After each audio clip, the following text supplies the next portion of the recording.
Hello, magandang araw sa lahat. Ito po yung ginawa ko na oil paint kay Prophet Daniel 23/35. Ito po ay nagpapakita ng pananampalataya. Makikita ang katotohanan na kahit inilagay siya sa gitna ng mapanganib at sa harap ng mga leon, hindi siya natakot o nawalan ng pag-asa. Ang kanyang tiwala sa Diyos lamang. At iyon ang naging dahilan kung bakit nanatiling payapa ang puso niya. Ang pinagkaloob sa kanya ng proteksyon, wala siyang ibang sandata kundi ang kanyang pananalig sa Diyos. Ang mensahe sa larawang ito simple ngunit malalim.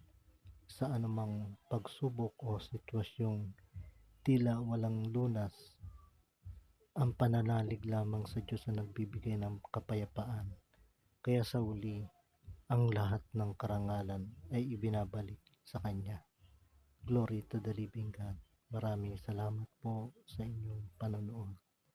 God bless po sa lahat. Thank you very much.